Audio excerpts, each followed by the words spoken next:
The year is 1939, and the world is on the brink of total collapse.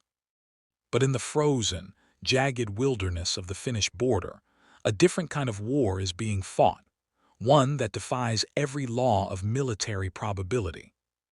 Imagine standing in the middle of a forest where the air is so cold it feels like breathing in powdered glass.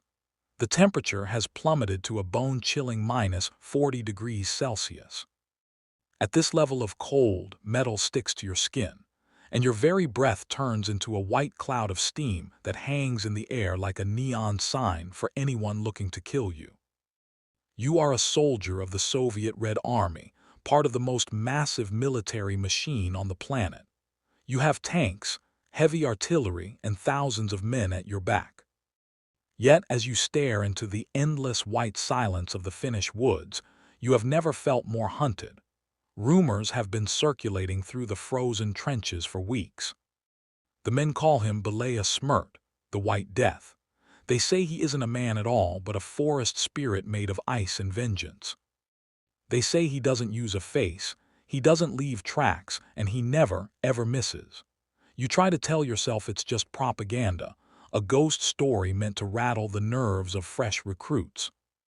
But then, the man standing just 3 feet away from you, a veteran who survived the purges and the long marches, simply ceases to exist. There is no thunderous roar of a high-caliber rifle. There is no flash of light from a distant hilltop. There is only a soft, sickening thud as his body hits the permafrost, a single, precise hole drilled through the center of his forehead. What makes this nightmare truly terrifying is that, scientifically, this man should not be able to hit you.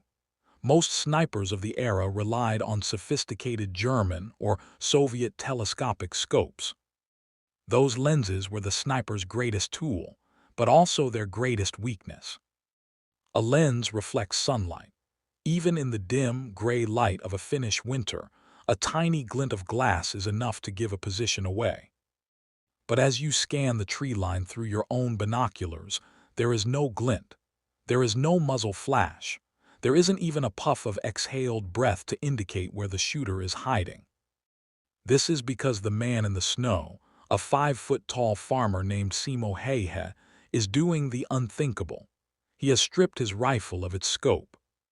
He is hunting the greatest army in the world using nothing but iron sights, the simple metal notches used by backyard hunters. To hit a moving target at 300 yards with iron sights in a blizzard isn't just difficult. It is a feat of human performance that borders on the supernatural. But Simo's lethality isn't just about his aim. It's about his terrifying commitment to the art of the invisible kill. As you shiver in your heavy wool coat, Simo is lying perfectly still under 2 feet of packed snow. He has become a part of the landscape. To hide his location, he has spent hours pre-packing the snow in front of his barrel, freezing it into a hard crust so that the muzzle blast doesn't kick up a cloud of powder when he fires. And then there is the secret that truly haunts the Soviet survivors, the snow in his mouth. To prevent the sub-zero air from turning his warm breath into a visible mist, Simo keeps a handful of raw snow in his mouth at all times. He suppresses his own biology, chilling his throat to the point of agony, just to ensure he remains a ghost. In the span of just 100 days, this humble farmer, a man who spent his life hunting small game and tending to his dogs, would record over 500 confirmed kills. To put that into perspective, that is an average of 5 kills every single day, in conditions that would kill a normal person within hours. On his most legendary day, he took down 25 men. He wasn't a man of words. He was a man of cold, hard math. He knew the wind, he knew the drop of a bullet, and he knew that his country was being swallowed by an empire.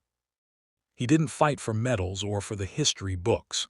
He fought because he was a hunter, and the Red Army had walked into his woods.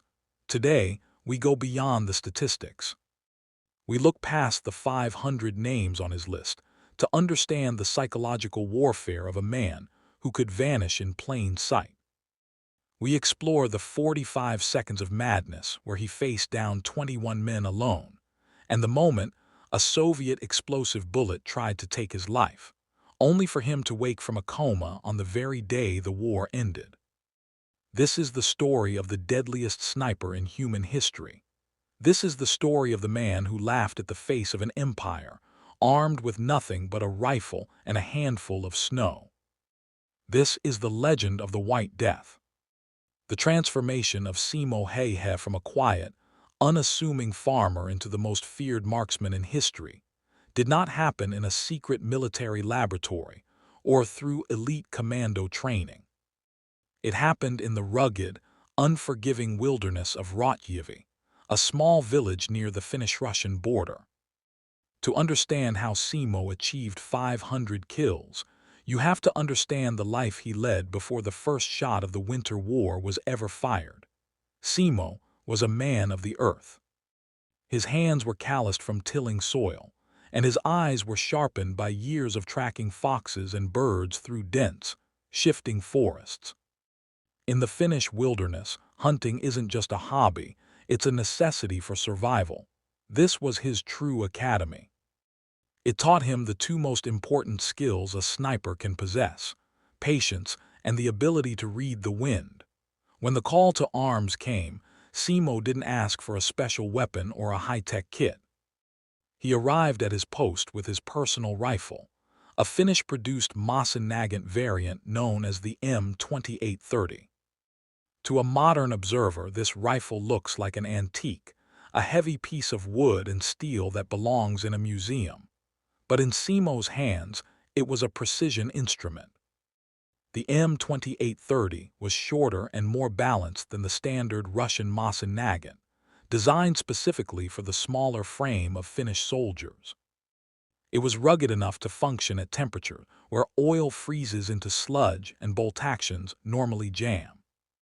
Simo had spent years with this specific weapon. He knew its weight, its recoil, and exactly how much the bullet would drop over a distance of 300 meters. He didn't need to look at a manual. He and the rifle were a single organism. The most controversial decision Simo made, and the one that ultimately kept him alive, was his absolute refusal to use a telescopic scope. To the Soviet snipers hunting him, this seemed like a fatal mistake. A scope allows you to see the color of your enemy's eyes. It brings the target closer and makes the shot easier. But Simo saw the scope as a death trap. He knew that in the freezing Finnish sun, the glass of a scope could catch a single ray of light and send a flash across the battlefield, acting as a beacon for enemy counter-snipers. Furthermore, using a scope required the shooter to lift their head several inches higher to align their eye with the lens. In a game of inches, those few inches of exposed forehead were the difference between life and death. By sticking to his iron sights, the simple metal notches on the barrel, Simo could keep his head pressed low against the snow, making him a much smaller target. But the rifle was only half of the equation. The other half was Simo's obsessive attention to detail regarding his environment. He didn't just hide in the snow, he engineered it. Before settling into a nest, Simo would pour water over the snow in front of his position. This created a layer of ice that prevented the muzzle blast from kicking up loose powder when he fired. In many sniper movies, you see a puff of snow erupt when a shot is taken. That puff is a death sentence in real combat. By freezing the snow, Simo ensured that his position remained completely invisible, even after multiple shots.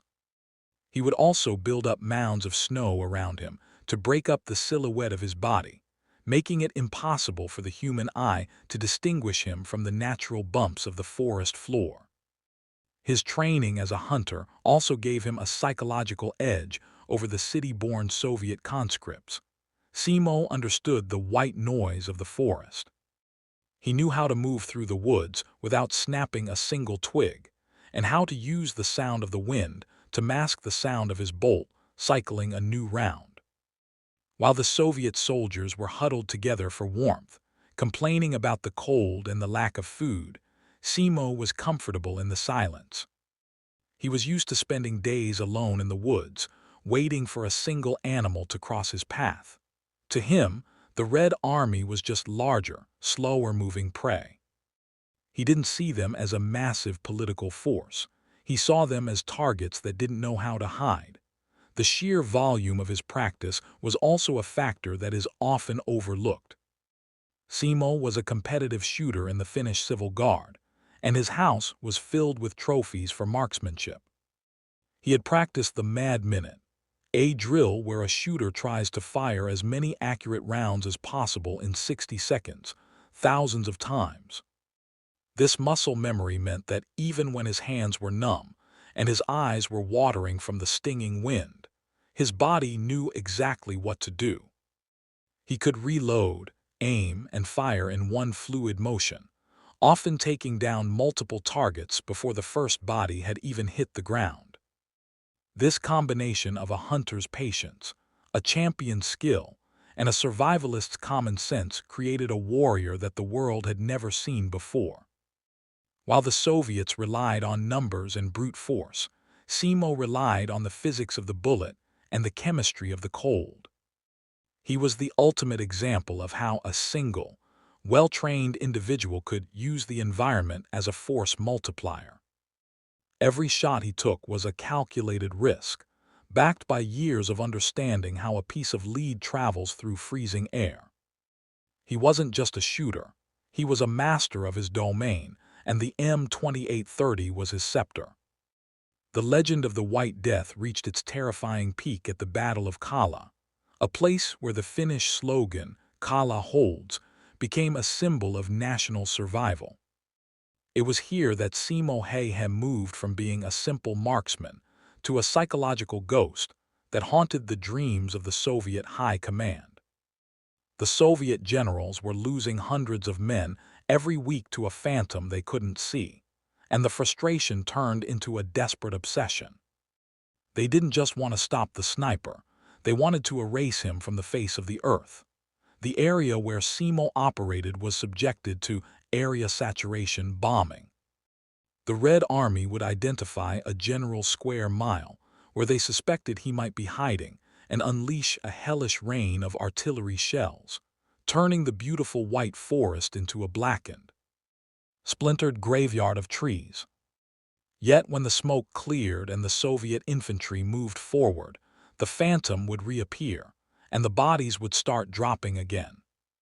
One of the most incredible moments of this period, and the one that solidified his reputation as an impossible warrior, was the legendary 45-second engagement.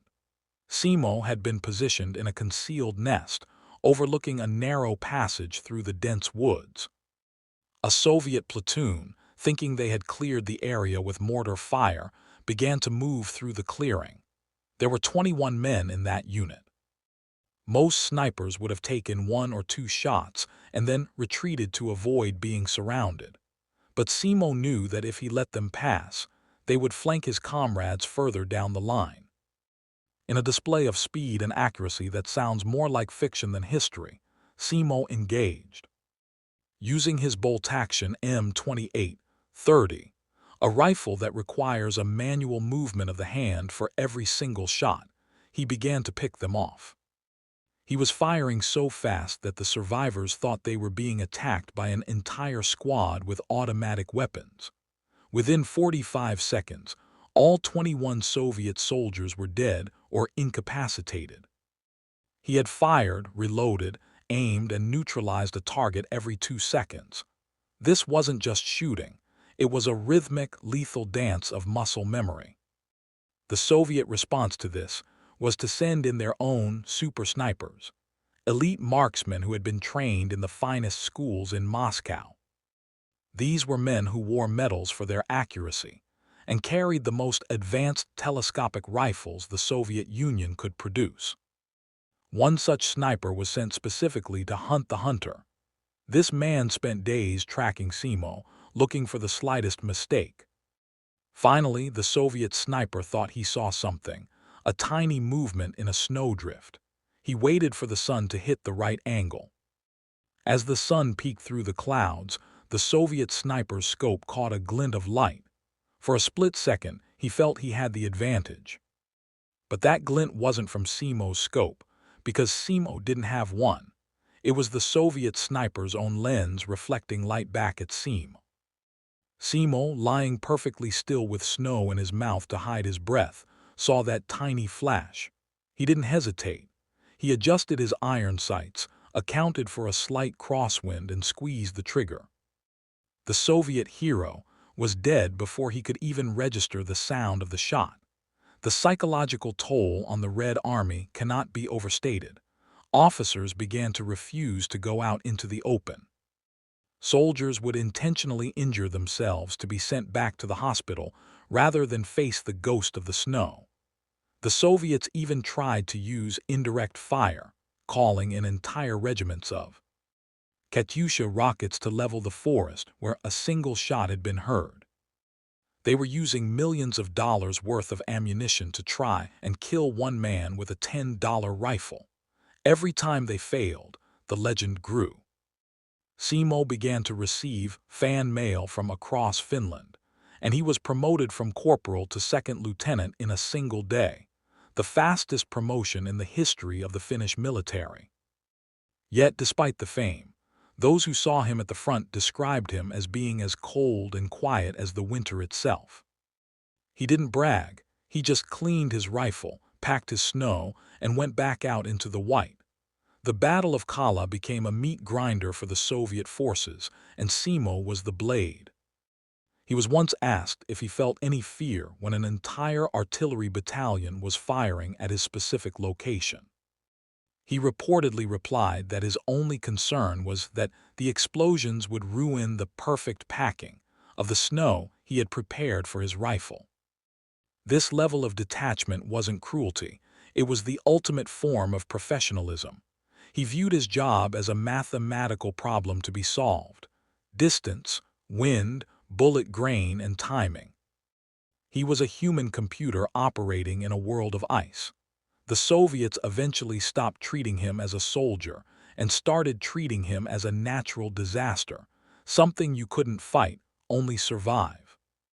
But as the war dragged into March 1940, even the luck of a ghost begins to run thin.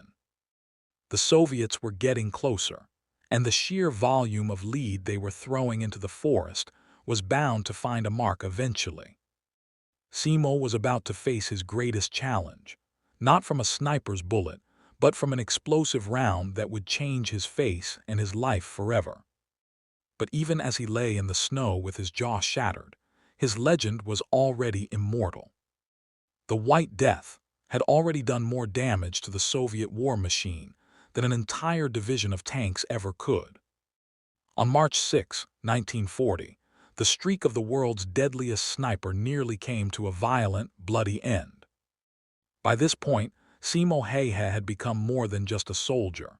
He was a symbol of Finnish defiance that the Soviet Union was desperate to crush. The Red Army had stopped trying to outshoot him with skill and had instead turned to sheer, brutal volume. They were now using explosive bullets, rounds designed to expand or detonate upon impact, usually reserved for anti-materiel purposes or bringing down low-flying aircraft. During a chaotic skirmish in the forests of Kala, a Soviet soldier caught a glimpse of movement in the brush. He didn't wait to aim. He fired a spray of bullets into the tree line, and one of those explosive rounds struck Simo directly in the lower left side of his face. The impact was catastrophic. The bullet didn't just pass through, it detonated upon hitting his jawbone. In an instant, the lower half of Simo's face was shattered. His jaw was crushed, his left cheek was effectively blown away, and he lost consciousness immediately. Blood soaked into the white snow, turning his perfect camouflage into a target. When his fellow Finnish soldiers found him, they didn't see a hero. They saw a man with half a face who looked like he had been hit by a grenade. The damage was so severe that one of his comrades later remarked, "He looked like he had no head at all." They stacked him on a pile of bodies in the back of a transport, believing he was already dead. It was only when a fellow soldier noticed his leg twitching among the corpses that they realized the White Death was still clinging to life. Simo was rushed to a field hospital and then to a series of surgical wards. He fell into a deep, dark coma. While he lay unconscious, the Winter War was reaching its tipping point. The tiny nation of Finland had held back the Soviet giant for months, but the sheer weight of Russian numbers was finally forcing a peace treaty. For a week, Simo hovered between life and death. The doctors worked tirelessly, performing primitive but effective reconstructive surgery on a man whose face had been reimagined by a bullet. Then, on March 13, 1940, a miracle happened. Simo Häyhä opened his eyes and regained consciousness. It was the exact same day that the Moscow Peace Treaty was signed, ending the Winter War. The man who had defined the conflict woke up the very moment the guns fell silent. The recovery was long and agonizing. Simo underwent 26 different surgeries to reconstruct his jaw. Bone was taken from his hip to rebuild his face, leaving him with a permanent, visible scar that gave his face a twisted, haunting appearance. But even as he struggled to speak and eat, his spirit remained unbroken. When he finally looked in the mirror for the first time, he didn't weep for his lost looks. He reportedly looked at his distorted reflection and simply began planning his return to his farm. The Soviet Union had managed to disfigure him, but they had failed to kill him. They had fired everything they had: artillery, snipers, and explosive rounds. And yet the farmer from WWII was still standing. The aftermath of his injury brought a different kind of challenge: fame. Simo was a man who valued silence and solitude above all else. He was a hunter who liked the company of his dogs more than the company of generals. Yet, he was now a national icon. He was promoted to second lieutenant, a jump in rank that remains unparalleled in Finnish military history. He received hundreds of letters from around the world, some from admirers and others from scientists who wanted to understand how a human being could survive such a wound and achieve such a record. Simo took it all with his trademark humility. He never bragged about his 500 kills. In fact, he rarely spoke of the war at all. When people asked him how he became so good at shooting, he would give a simple, one-word answer: practice. His survival was more than just a medical miracle. It was a psychological victory for Finland. The Soviets had won land in the treaty, but they had lost their dignity. They had been humiliated by a man who refused to use a scope, who hid with snow in his mouth, and who survived a direct hit to the face. Simo's story became a testament to the idea of sisu, a Finnish word that has no direct English translation, but roughly means extraordinary determination and courage in the face of extreme adversity. Simo Häyhä was the living embodiment of sisu. He had looked into the abyss of the most powerful army on earth and didn't blink, even when the abyss fired back. As he transitioned back to civilian life, the scars on his face served as a permanent reminder of those 100 days in the snow. He would spend the next several decades in quiet peace, but the world would never forget the name the Soviets gave him. The White Death had been silenced by a peace treaty, not by a bullet. He had survived the impossible, and in doing so, he had carved his name into the annals of history as the greatest sniper to ever walk the earth. After the war ended and the wounds began to heal, Simo Häyhä did something that perhaps was even more surprising than his combat record. He disappeared into a life of absolute normalcy. For a man who had become a global sensation, a soldier whose name was whispered in fear by every Soviet conscript, one would expect a career in politics or a high-ranking position in the military. Instead, Simo returned to what he knew best: the land. He went back to his farm in WWII, a quiet region in southeastern Finland. The transition was not easy. He was a man with a shattered jaw and a face that bore the heavy, twisted scars of an explosive bullet. In the early years, the physical pain was a constant companion, and the social pressure of being a living legend was a weight he never asked to carry. Despite his fame, Simo remained a man of few words, embodying the stoic nature of the Finnish people. He spent his days breeding hunting dogs and hunting moose. It was a poetic return to his roots. The man who had once hunted the world's most dangerous soldiers now spent his time in the quiet company of nature. He became a highly respected dog breeder, and his expertise in the woods was sought after by many, including the president of Finland, Urho Kekkonen, who would often go hunting with Simo. Yet even in the company of the most powerful men in the country, Simo never boasted. He didn't tell war stories unless he was pressed, and even then, his accounts were devoid of ego. He spoke of the war as a job that had to be done, a chore that was forced upon him by history. The world, however, refused to forget him.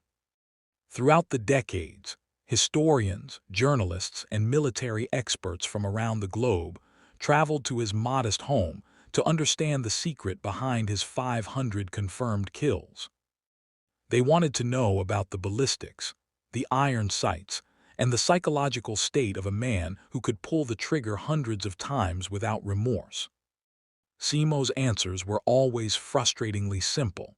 When asked if he felt anything when he killed a man, he would reply that he felt the recoil of the rifle. When asked how he achieved such legendary accuracy, he would simply say, "Practice."